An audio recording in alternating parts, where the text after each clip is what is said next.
Fala pessoal, tudo bom? Vou começar uma série de vídeos aqui no canal falando sobre desenvolvimento back-end e eu vou começar essa série de vídeos trabalhando com um framework que eu gosto bastante, eu sou muito fã dele, que é o Nest.js. É um framework JavaScript com suporte a TypeScript. Ele é bem simples de utilizar, ele tem bastante features que facilitam o processo de desenvolvimento. Então, sem mais delongas, já estou aqui com o meu Visual Code aberto.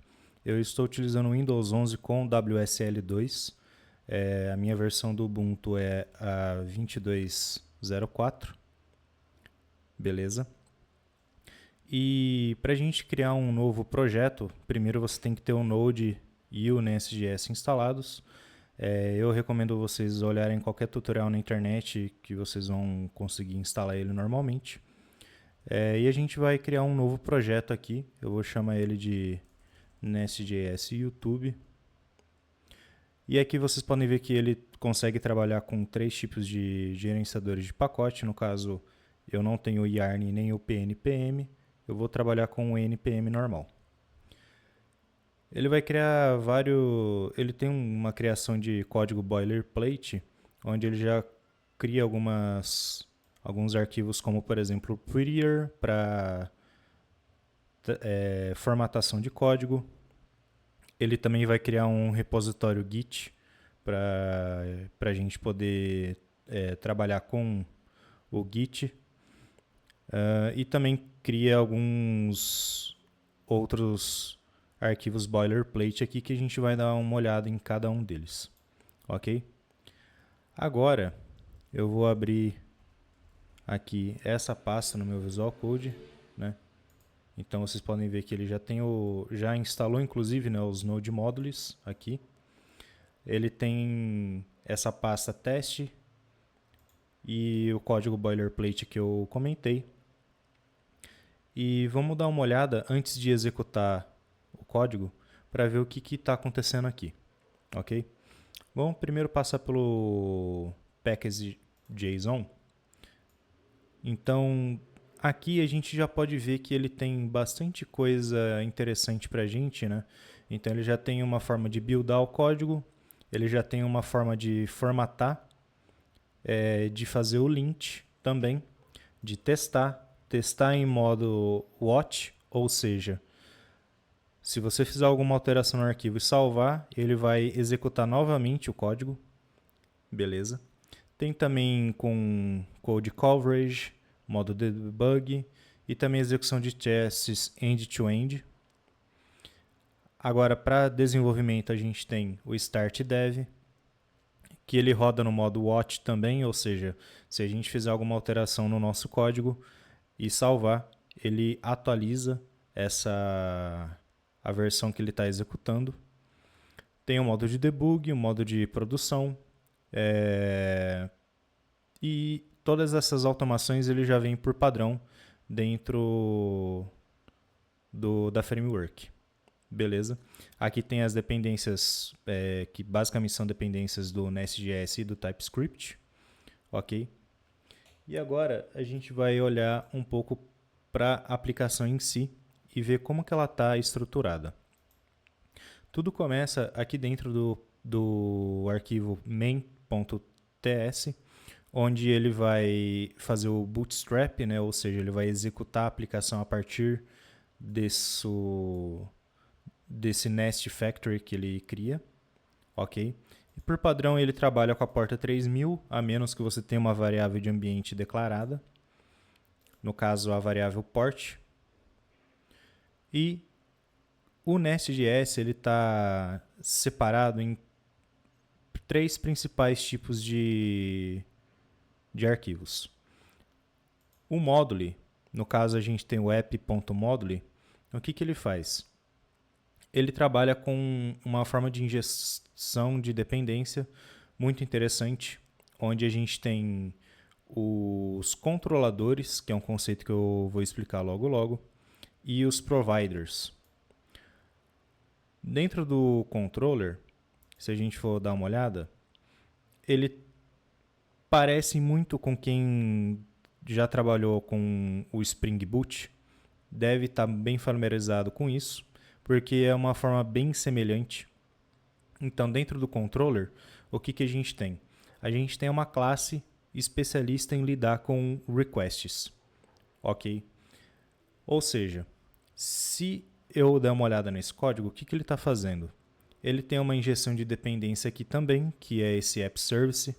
Vamos colocar ele aqui também para a gente dar uma olhada. O app service, ele herda esse decorator, que é um injectable. Ou seja, isso daqui vai servir como uma injeção de dependência para o meu controlador e qualquer outra classe que for utilizar esse app service também. O service, ele tem no caso apenas uma função, que é o getHello, que ela retorna uma string, então vejam que aqui a gente está declarando os tipos de dados, e o Nest.js suporta o TypeScript de forma nativa. No caso, ele retorna apenas essa string que é o Hello World. Voltando aqui para o controller, o que a gente tem? A gente tem que essa classe, o controller, ele vai ser o responsável por fazer o roteamento da nossa aplicação. Ou seja, se eu tiver... Agora eu vou mudar brevemente a minha tela. Se eu tiver, por exemplo, um request vindo aqui do meu client, o meu servidor web, que pode ser o próprio servidor web do Nest.js, pode ser o Nginx ou o Nginx, né? Não sei como você deve conhecer. O web server vai receber esse request, ele vai depois redirecionar esse request para a rota específica. Então vamos supor que eu tenho um controlador aqui que ele está com a rota de /users e eu vou fazer um registro para um novo usuário. Então eu teria um /users, /register, por exemplo, e eu entraria dentro da minha aplicação na função register new user. Da mesma forma que eu poderia ter um outro endpoint, por exemplo, que também tem o endpoint base como sendo users, que vai me redirecionar depois para, caso eu queira deletar um usuário, para a minha rota /delete /nome do usuário. Agora, vamos supor que eu tenha um outro endpoint base, um payments, por exemplo, para fazer pagamentos. Eu tenho o payments, o meu controlador vai redirecionar depois para, vamos supor no caso que eu queira registrar um novo pagamento, e eu tenho aqui então que eu entraria dentro da aplicação no Register New Payment. Beleza? Então essa é uma forma bem simples de enxergar como que o Nest trabalha com roteamento. E para ficar mais claro, agora vamos executar esse código para ver o que a gente consegue ter já de output dessa aplicação mínima aqui. No caso, se a gente olhar de novo para o nosso package.json, o que a gente tem? A gente tem que, se eu rodar esse comando aqui, startDev, eu vou executar a API em modo de desenvolvimento. Então, se eu fizer uma alteração em alguma parte do meu código, vocês podem ver aqui que já está executando, beleza? Essa é a rota que ele tem mapeada até o momento, que é o app controller /, ok? E ele tem apenas um método, né, que é o get, um verbo HTTP apenas, né, nessa rota, por exemplo. E se a gente vier aqui, agora eu vou abrir um novo terminal, beleza? E eu vou dar um curl, que é um comando em Linux que a gente usa para fazer request, certo? Eu vou fazer para o meu localhost 3000 / e vejam que ele retornou o hello world exclamação aqui. E se a gente vier aqui, basicamente é exatamente o que ele diz que a gente consegue fazer, né? A gente tem então o app controller apenas roteando uma aplicação, um endpoint, perdão, no / com o método get, ok? Agora, vamos mudar isso daqui para adicionar um novo endpoint. Então, vai ser um get também. Vejam que o Nest ele trabalha na base de decorators, o que facilita bastante o nosso desenvolvimento. E agora, vamos supor que eu vou ter um get para o users. E aqui, get users hello world, vai ser uma string também. Eu vou retornar aqui de forma hardcode, né, essa string. Então, hello world from /users. Notem que eu salvei o código, beleza? E ele já atualizou e ele disse que eu estou fazendo alguma coisa errada aqui no caso. Porque, de fato, eu esqueci de fazer isso daqui, certo? Eu não estava declarando uma função. Então, agora ele executou novamente. Vamos rodar isso daqui, certo? Opa, aqui no caso, agora eu vou ter que entrar nesse endpoint, né, o /users, e pronto. Beleza? Só que vejam que eu posso adicionar, que nem eu estava mostrando anteriormente, eu posso adicionar esse endpoint base aqui. Como que eu faria isso? É bem simples. Voltando para cá, a gente vai colocar esse /users, ou melhor, vamos colocar /API, ok? E agora, vamos ver se ele já atualizou, né? No caso, já atualizou, né? 2:50. E vamos executar aqui novamente. Aí, beleza. Notem que eu executei o mesmo endpoint de anteriormente e ele me disse o seguinte: message cannot get /users not found status code 404. Ou seja, quer dizer que esse endpoint não existe mais que eu tentei acessar. O que eu deveria fazer no caso? Como esse endpoint está como, entre aspas, um endpoint filho do /API, eu teria que adicionar antes o /API aqui. Agora sim, hello from users. Beleza? Olha só que legal agora. A gente pode rodar também o /API normal, que ele vai retornar a mesma coisa, né? O hello world. Ok? Porém, do jeito que eu fiz aqui, eu fiz apenas para demonstrar. Claro que a gente tem que ter uma separação entre o que é controlador, o que é regra de negócio, o que é acesso ao banco de dados, e nessa série de vídeos é isso que eu vou cobrir. Mas, antes da gente finalizar, vamos fazer o seguinte. Vamos tentar deixar isso daqui um pouco mais modular. Vamos fazer da seguinte forma.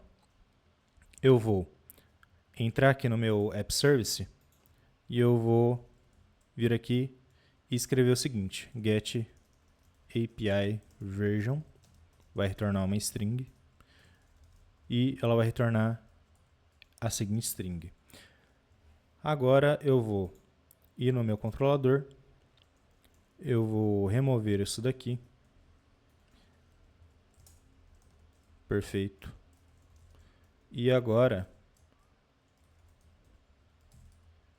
eu vou enviar o get API version. Vamos salvar isso daqui. Já atualizou. E a gente vai... Agora vejam, né, que a gente tem o registro da rota aqui, o API version. Vamos ver como que isso fica aqui dentro.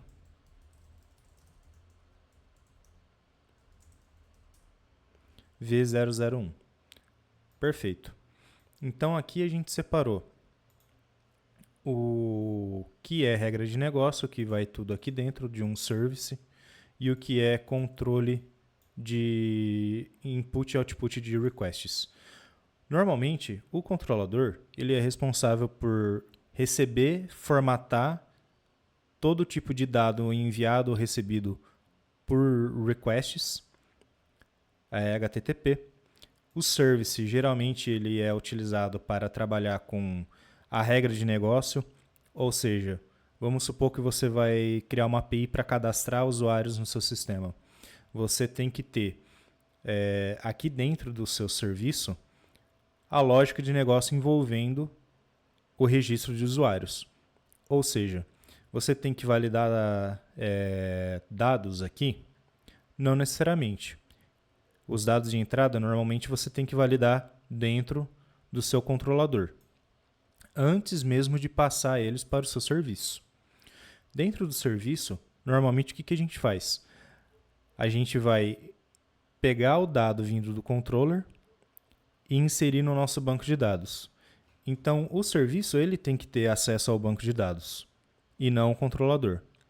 Se você precisar, por exemplo, pegar alguma informação do banco de dados e transformar ela do jeito que você, vamos supor que seja uma API para enviar algum tipo de dado para relatórios, isso tem que ser feito dentro da camada de serviço e não de controlador. O controlador ele vai servir para pegar o dado que o seu serviço retornou, transformar ele para o dado que a sua API vai retornar e também adicionar o status code correspondente ao tipo de request realizado. Beleza? Nas próximas aulas a gente vai cobrir a utilização do repository aqui e a gente vai utilizar um ORM. No caso, a gente vai usar o Prisma porque ele é amplamente utilizado, ele é bem simples de mexer, ele é bem intuitivo também. E a gente vai criar uma aplicação bem simples para registro de usuários dentro da nossa aplicação Nest.js. Muito obrigado a você que acompanhou até aqui. Se você está gostando da série de vídeos, deixa um like e compartilha com seus amigos. Até uma próxima.